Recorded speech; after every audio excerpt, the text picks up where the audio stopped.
Alam nyo, sa story talaga ng pag-aasawa, finding the other half is really difficult. Yung paghahanap ng makaka-partner mo, it's really difficult. Pero ngayon, ang ganda nang nangyari.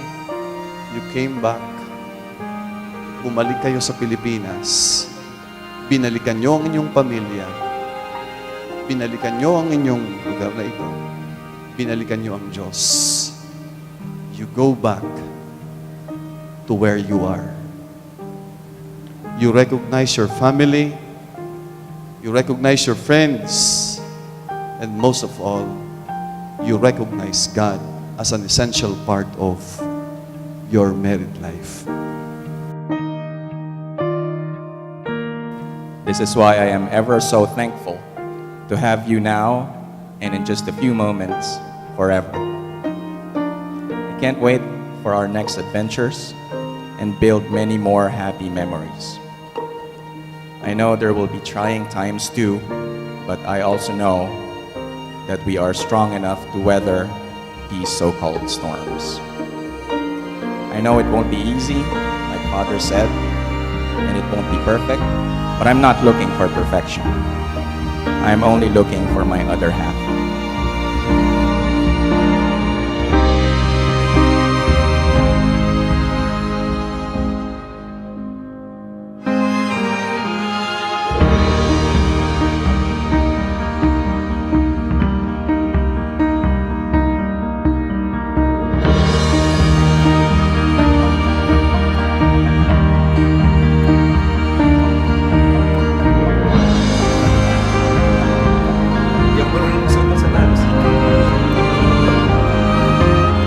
Paul naman po, ako ay lubos na nagpapasalamat dahil tinupad niya ang kanyang pangako.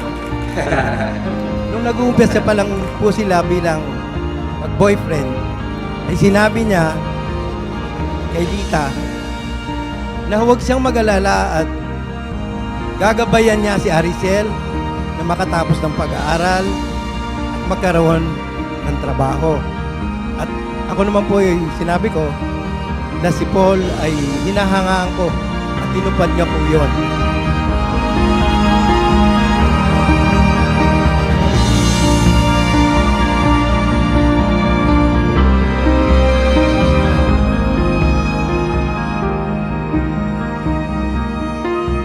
Lingid po sa inyong kaalaman, si Aricel ay aking itinuturing na Miss Universe. Thank you. Miss Universe po siya dahil una, meron po siyang angking kagandahan.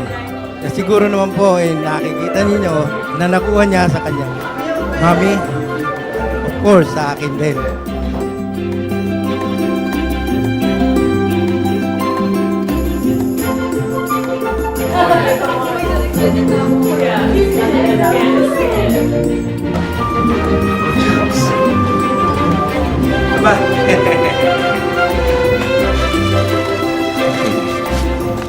Dear Ryan, I will walk this journey with you no matter what, now and forever. Arishel. Let's go flying in a hot air balloon up through the cloud cover into the blue. I would go anywhere, anywhere you choose, as long as I'm going with you. I would go anywhere, I would go anywhere, I would go anywhere you choose. Husbands ought to love their wives as their own bodies. He who loves his wife loves himself. After all, no one ever hated their own body, but they feed and care for their body, just as Christ does the church. Ariciel, bukas ba sa iyong loob ang iyong pagparito upang makaisang dibdib si Paul na iyong pakamamahalin at paglilingkuran habang buhay? Paul, bukal ba sa iyong loob ang iyong pagparito upang makaisang dibdib si Ariciel na iyong pakamamahalin at paglilingkuran habang buhay? Let's head out west on a road toward the coast. We'll cut through mountains and down through the snow. I'll follow you anywhere that you wanna go, as long as we call it our home. I would go anywhere, I would go anywhere, I would go anywhere you choose. I would go anywhere, I would go anywhere, as long as I'm going with So in behalf of Ryan relatives from Marinduque, we'd like to congratulate, best wishes, and may God be the center of your relationship. Congratulations.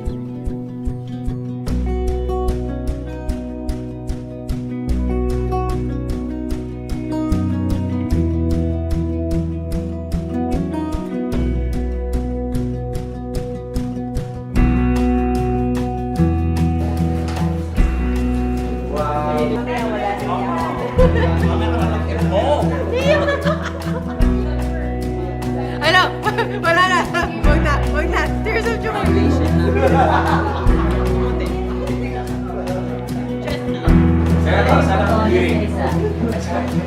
Pinakamabilis yung sasakyan nasa Pilipinas.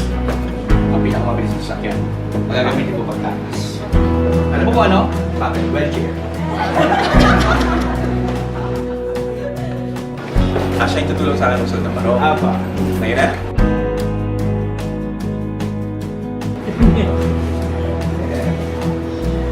Laging siya. Oo nga eh. Kailangan natin mag-practice. Kailangan natin maging congressman.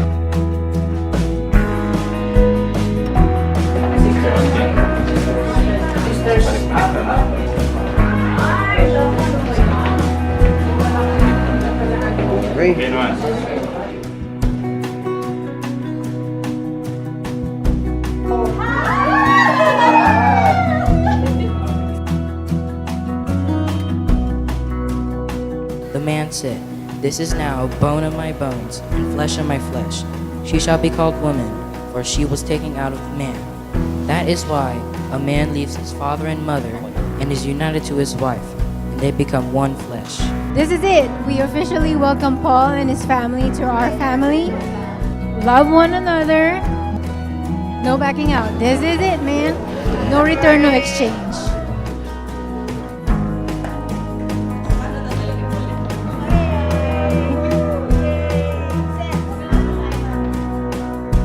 In all the years that we've been together, I don't recall ever writing a love letter to you.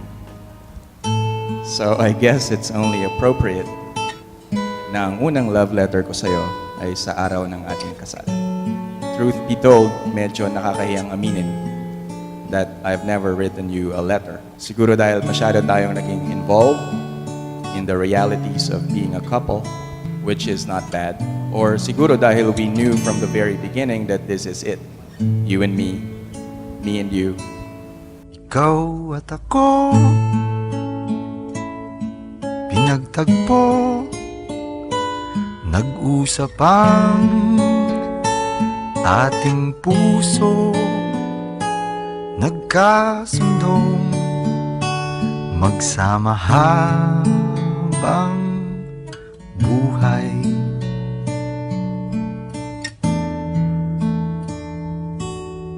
Nagsumpaan sa may kapal, walang iwanan, taginit Sa simula pa lang, I already knew I found someone who I can trust, who accept me without judgment, that I can be at ease with, just being myself. In you, I found a person who has no malice in her being and no hidden agendas. Sana'y di magmali Just the utter and real you. ang pagtingin. You are the purest person I have Kay ever known. daling sabihin, My best friend, kay my lover, hirap gawin. my co-planner, Sa mundo, my co-adventurer, walang back scratcher, katiyakan. my lotion applier, Sabay cook, nating my gawin laundry woman, kahapon ng my driver. my love. bukas. I love you so very, very much.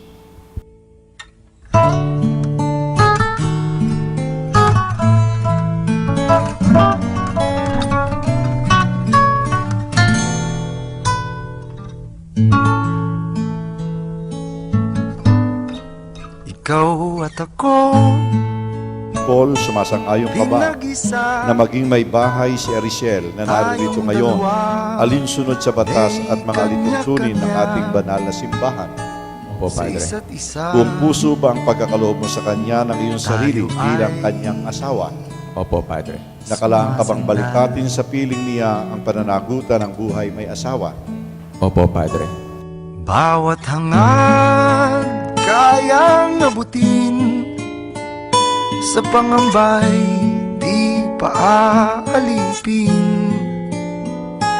Basta't ikaw, You're always by my side as a mentor, ako, tayo, as a friend, as a husband, and now as a companion for life, wherever we may be minsan ay di in this ko world. na I love you so much too, Paul. Pag-ibig ko'y di masukat ng anumang lambing. At kung magkamali akong ika'y saktan, puso mo ba'y handang magpatawad? Ariel, Paul, kailan may hindi kita pagtataksilan? isuot mo at pangainatan Ang singsing na ito na siyang sangla ng aking pag-ibig. at katapatan Sa ngalan ng sa Ama ngalan ng Ama at ng Anak at ng at ng Espiritu Espiritu Santo. Amen. Amen. So mga kapatid, binibigay po namin sa inyo ngayon sa ngalan ng ating simbahan ang mag-asawang sina Paul at Ariel. Buhay ko'y may kahulugan tuwing ako'y iyong hagkan. Umabot man sa ating muling hantungan, kapit puso kitang hahayaan. Ngayon kayo mag-asawa, I hope Ngayon na at itataguyod kailanman. ninyong dalawa ang inyong buhay mag-asawa. Una, meron kayong Ikaw takot at pagmamahal sa Diyos. Ang pagtatayo ng pamilya ay nagsisimula din sa pagtitiwala sa isa't isa. So, Paul and Ariel, congratulations. At sana ay bigyan nyo na kami ng apo sa lalong madaling panahon.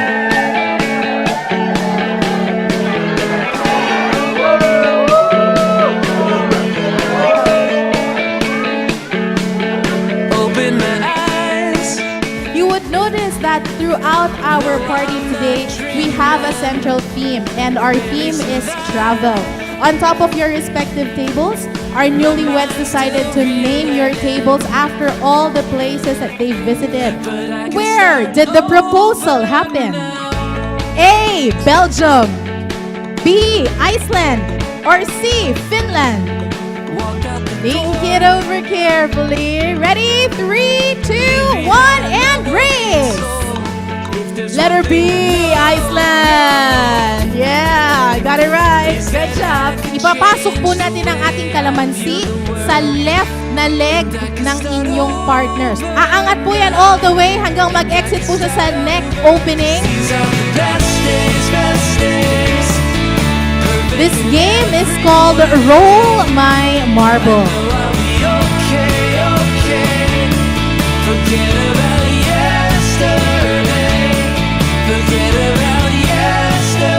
Naughty, naughty boy. Come on. Just a Carter.